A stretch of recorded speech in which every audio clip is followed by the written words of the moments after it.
আমরা যেটি মনে করছি সেটি হচ্ছে গত 15.5 বছর ধরে যে প্যাসিবাদ কায়েম করেছে খুনি হাসিনা, সেই প্যাসিবাদে বাংলাদেশের সাধারণ জনগণের কোনো অংশগ্রহণ ছিল না। সুতরাং যে জুলাই এবং আগস্টে যে গণ অভ্যুত্থান হয়েছে এবং 5 তারিখে গণ অভ্যুত্থানে খুনি হাসিনা যে দেশ থেকে পালিয়েছে, সেটির অন্যতম অনুষঙ্গ ছিল যে জনগণ আসলে তার মতামত দিতে পারেনি। জনগণ যদি মতামত দিতে পারত তাহলে খুনি হাসিনা 2018-2014-তে রাষ্ট্র ক্ষমতায় থাকতে পারত না। সুতরাং এই সকল বৈষম্য, এই সকল নির্যাতন, নিপীড়ন সম্ভব হয়েছে কারণ জনগণের মতামতের ভিত্তিতে সরকার প্রতিষ্ঠা হয়নি। যদি জনগণের মতামতের ভিত্তিতে সরকার প্রতিষ্ঠা হতো তাহলে জুলাই এবং আগস্টে এত বড় নির্বিচারে গণহত্যা হতো না। সুতরাং সকল সমস্যা সমাধানের জন্য আমাদেরকে একটি জনগণের প্রতিনিধি সরকার দরকার রয়েছে। জনগণের প্রতিনিধিত্ব সরকারই পারবে দেশের সকল সমস্যার সমাধান করতে। আমরা এই অন্তর্বর্তীকালীন সরকার জুলাই এবং আগস্টের গণ অভ্যুত্থানের ফসল। আমাদের দল ইতিমধ্যে এই সরকারকে সহযোগিতা করার কথা বলেছে। আমাদের দলের ভারপ্রাপ্ত চেয়ারম্যান জনাব তারেক রহমান বলেছেন, এটি হচ্ছে আমাদের দলের পক্ষ থেকে আমাদের চিন্তা ভাবনা। আমরা রাষ্ট্রকে কোন চোখে দেখতে চাই, আমাদের দলের ভারপ্রাপ্ত চেয়ারম্যান জনাব তারেক রহমানের চিন্তা ভাবনাগুলো।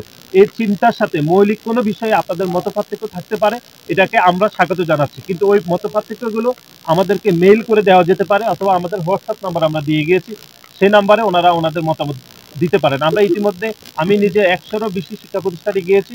ইতিমধ্যে শিক্ষার্থীরা আমাদের রাষ্ট্র কাঠামো মেরামতের 31 দফা নিয়ে শত শত মতামত দিচ্ছেন। আমরা সেগুলো কেন্দ্রীয়ভাবে মনিটরিং করছি। আমরা মনে করছি শুধু শহরের শিক্ষার্থীরা না, বরং শহরের ঢাকার বাইরে যে শিক্ষার্থীরা রয়েছে তাদেরও অধিকার রয়েছে বাংলাদেশ জাতীয়তাবাদী ছাত্র দল, বাংলাদেশ জাতীয়তাবাদী দল, বিএনপির প্রত্যেকটি সিদ্ধান্ত অংশীদারিত্ব গ্রহণ করার জন্য। সেই জন্য আমরা এই 31 দফা নিয়ে আলাপ আলোচনা করছি এবং এই 31 দফার বিষয়ে শিক্ষার্থীদের মতামত দিচ্ছেন এবং এই মতামতকে আমরা সাদরে গ্রহণ করছি। গত 3.5 মাসে ছাত্র দলের যে নেতাকর্মীদের বিরুদ্ধে আমরা প্রায় 300-এরও অধিক নেতাকর্মীকে আমরা বিভিন্ন মেয়াদে বহিষ্কার করেছি। 500-এরও অধিক নেতাকর্মীকে আমরা শোকজ করেছি।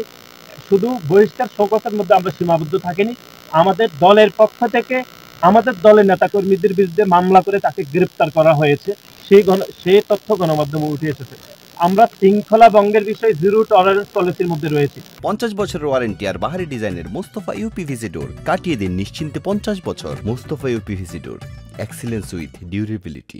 কোনো নেতাকর্মীরা যদি কোনো ধরনের সাংগঠনিক সিদ্ধান্তের বাইরে যায় তার বিরুদ্ধে ব্যবস্থা গ্রহণ করা হচ্ছে, তাকে বিন্দুমাত্র ছাড় দেওয়া হচ্ছে না।